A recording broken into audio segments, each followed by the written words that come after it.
beliau pindah di sini. Jadi peristiwa Parmas pada tahun 2020 sampai 2021, dan yang terakhir beliau sebagai admin atau operator data pemilih pada tahun 2021 sampai dengan sekarang. Itu CV pemateri yang sudah ada di hadapan kita semua, dan selanjutnya untuk bisa menyampaikan dan juga menyajikan materi yang akan disampaikan oleh waktu dan tempat. Terima kasih. Bismillahirrahmanirrahim. Yang saya hormati pimpinan Ketua dan Anggota Bawaslu Kabupaten Cianjur, yang saya hormati Ketua KPU Kabupaten Cianjur, yang saya hormati sahabat kita Ketua dan Anggota Panwaslu Kecamatan Pagelaran beserta staf sekretariat, yang saya banggakan dan kita banggakan semua teman-teman PKD se-Kecamatan Pagelaran. Assalamualaikum warahmatullahi wabarakatuh. Terima kasih karena sudah mengundang kami untuk hadir di acara rapat kerja teknis pengawasan kampanye. Untuk kampanye mungkin tadi sudah disampaikan oleh Ketua KPU panjang dan lebar, sudah panjang dan lebar. Nah, tentunya tahapan kampanye ini berlangsung, dan jangan lupa juga bahwa terkait dengan data pemilih ini ada tahapan yang beririsan juga dengan tahapan kampanye, yaitu daftar pemilih pindahan. Saya akan menyampaikan ataupun sedikit sharing informasi saja terkait dengan penyusunan daftar pemilih pindahan atau tambahan atau DPTB. Sekilas saja, dulu DPTB ini terpisah penambahannya antara daftar pemilih tambahan dengan daftar pemilih pindahan.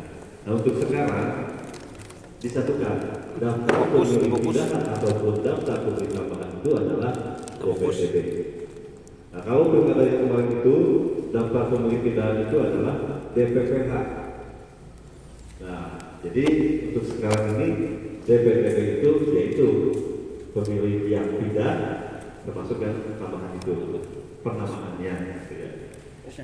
Kemudian dasar hukum yang kita pakai yaitu masih dengan PKPU nomor 7 tahun 2024, yaitu tentang penyusunan daftar pemilih dalam penyelenggaraan pemilihan gubernur dan wakil gubernur, pemilihan bupati dan wakil bupati, serta pemilihan wali kota dan wakil wali kota.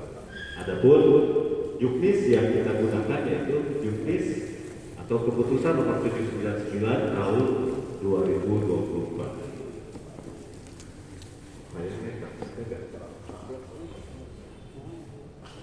Oh, ada nggak apa-apa ya.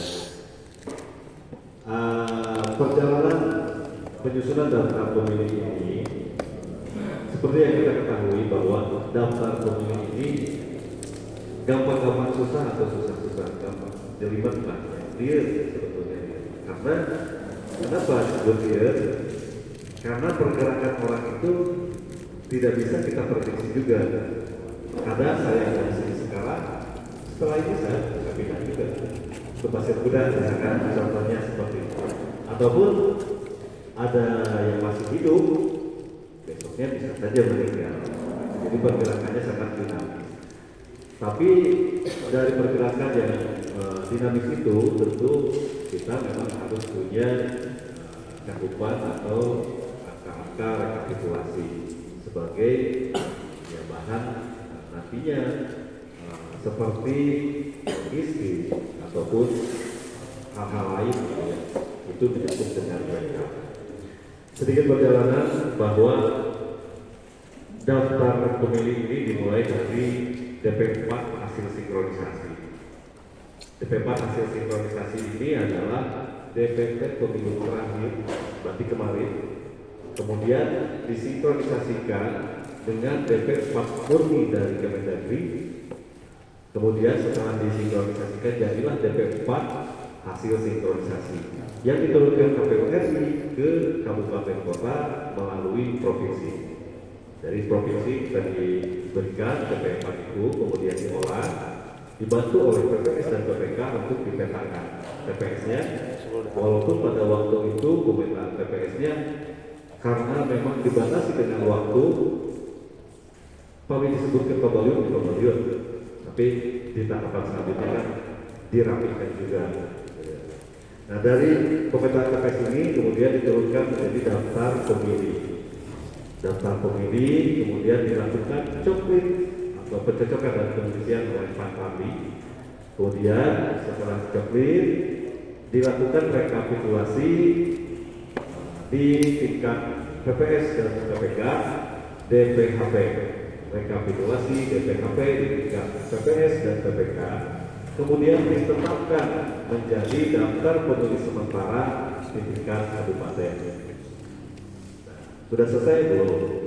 Dari DPS ini kemudian diturunkan lagi dan menjadi DPSHP, daftar pemilih sementara hasil perbaikan di tingkat PPS maupun PPK DPSHP, dan ditetapkan di tingkat kabupaten menjadi DPT.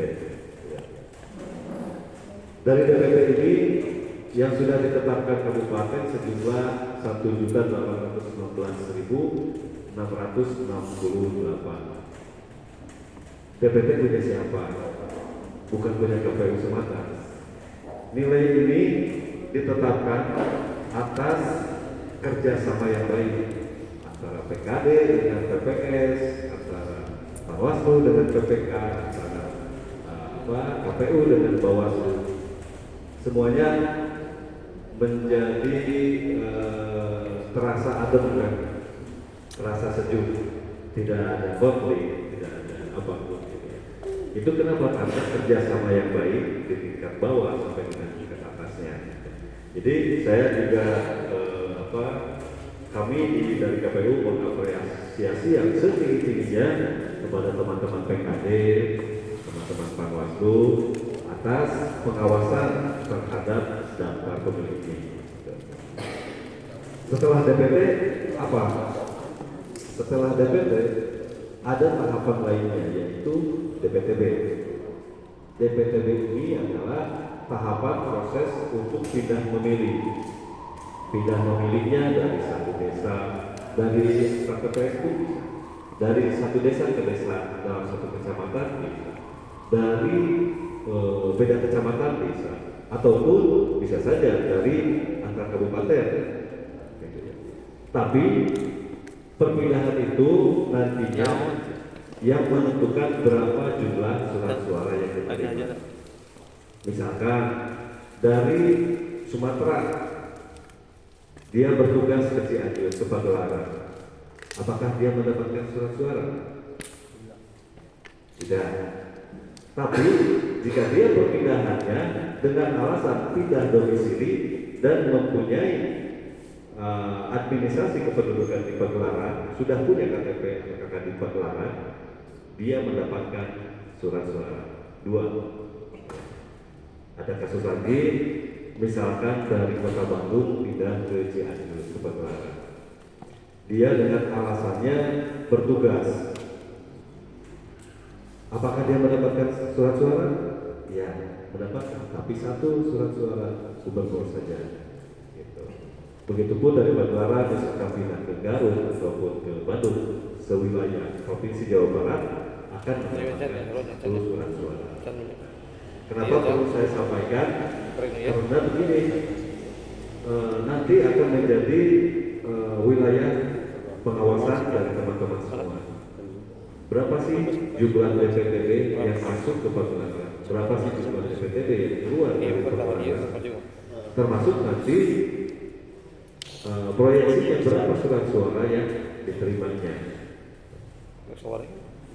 Jadi daftar pemilih pindahan atau tambahan ini merupakan pemilih yang telah terdaftar di dalam DPT. dia bisa melakukan pindah memilih asalkan sudah terdaftar di DPT. Nah kalau dia belum terdaftar, apakah bisa melakukan pindah memilih? Tidak. Tapi dia sudah ada di pergelaran ceritanya. Tidak bisa pindah memilih, tapi dia difasilitasi dengan DPK selama administrasi kependudukannya ada di pergelaran. Ya. Kemudian nanti mohon juga dicek, ada dicek DPT online dan kpu.go.id sudah terdaftar atau belum. Bisa dicek DPT online. Kemudian ada alasan-alasan yang seseorang atau pemilih itu bisa melakukan DPTB atau pindah memilih. Ada 9 poin yang menjadi alasan. Yang pertama adalah menjalankan tugas di tempat lain pada saat hari pemungutan suara. Nanti teman-teman PKD sedang rekrutmen ke TPS ya, itu udah lagi ya ke TPS. Nah nanti dia ditugaskan di mana? Tapi terdaftarnya di TPS mana misalkan? Tapi dia harus bertugas di TPS yang lain. Itu bisa melakukan DPTB selama dia sudah terdaftar di DPT-nya. Kemudian bisa menghubungi PPS atau PPK. Nanti dari PPK meminta mana cek DPT online-nya. Oh ini sudah terdaftar, berarti bisa. Terus bukti dukungnya. Bukti dukungnya apa? Ketika dia tidak memilih dengan alasan pindahnya karena bertugas, bukti dukungnya disampaikan itu surat tugas. Surat tugas yang ditandatangani oleh pimpinan lembaga atau instansi dan dicap basah nanti disampaikan ke PPS. Dia mereka kali-kali nyeblosan di situ, dia bukti dukungnya pastikan oleh partai surat tugasnya nanti dibantu oleh PPS atau PPK. Kemudian yang kedua adalah menjalani rawat inap di fasilitas kesehatan beserta keluarganya. Keluarganya yang mendampingi yang sedang sakit bisa pindah memilih. Kemudian bukti dukungnya apa? Bukti dukungnya surat keterangan rawat inap atau sedang dirawat. Ya. Kemudian kalau si pendampingnya apa? Ya, bikin aja surat pernyataan bahwa beliau sedang mendampingi yang sedang sakit. Yang ketiga, penyandang disabilitas yang menjalani perawatan di bakti sosial. Bukti dukungnya surat keterangan dari bakti sosial. Yang keempat, menjalani rehabilitasi narkoba. Sama, surat keterangan dari lembaga atau instansi rehabilitasi narkoba yang ditandatangani oleh pimpinan lembaga atau instansi dan dicap basah. Yang kelima, dia menjadi tahanan di rutan atau di lapas. Ya, ada surat keterangan dari lapas atau rutan. Yang keenam adalah tugas belajar. Kalau yang tadi menjalankan tugas di tempat lain artinya dia bekerja. Kalau yang satu ini adalah tugas belajar. Ya. Atau menempuh pendidikan menengah atau tinggi. Ya, bukti dukungnya ya surat keterangan belajar. Tuh. Yang ketujuh, pindah domisili. Buktinya apa? Ada fotokopi KTP, KTPL, sesuai dengan alamat yang terbarunya. Itu yang disampaikan ke PPS. Yang kedelapan, tertimpa bencana, ada surat keterangan dari BNPB setempat atau kepala desa atau lurah atau pemerintahan dari media massa. Bahwa bencana seperti pemilu kemarin Cugenangnya, dia menyatakan itu ada surat keterangan dari kepala desa ataupun dari media dipotong dan memang bencana yang akan terjadi dipaksakan, dia bisa tidak memilih. Yang terakhir adalah bekerja di luar domisili. Hampir sama bekerja atau bertugas. Kalau bertugas itu waktunya adalah sementara, perpindahannya sementara. Tapi kalau bekerja memang dia bekerjanya di wilayah yang bukan dari domisilinya. Nah, bukti dukungnya apa? Surat tugas atau surat keterangan bekerja. Tapi sama saja. Secara keseluruhan bukti dukungnya itu adalah surat keterangan yang ditandatangani dan dicap basah, kecuali yang pindah domisili, yaitu KTP. Dari kesembilan alasan pindah ini ada batasan waktunya. Batasan waktunya ada yang H-30 ke hari H, ada yang H-7 sampai dengan H-30 sampai dengan H-7. Untuk yang poin 1 sampai 9 semuanya sampai H-30.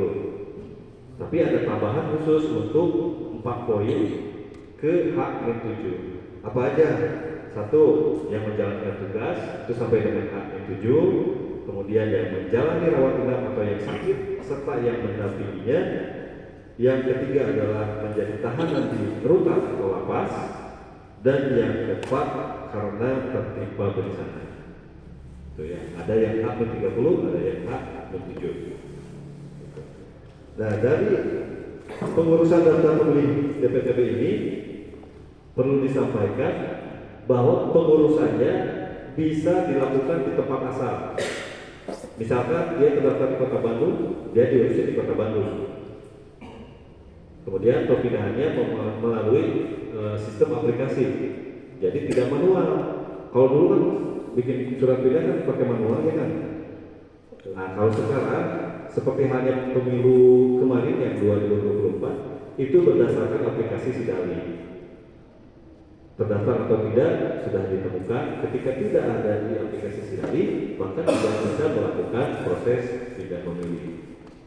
Dari aplikasi ini perlu disampaikan juga, dia akan mengetahui berapa jumlah surat suara yang diterima. Walaupun kita tengah pakai misalkan ternyata pindah di Garut dan dia sebenarnya surat suara kiranya. Tapi secara aplikasi sudah ada, sudah ditentukan pasti dia akan mendapatkan satu surat suara selama tidak pindah domisili. Gitu ya, secara aplikasi.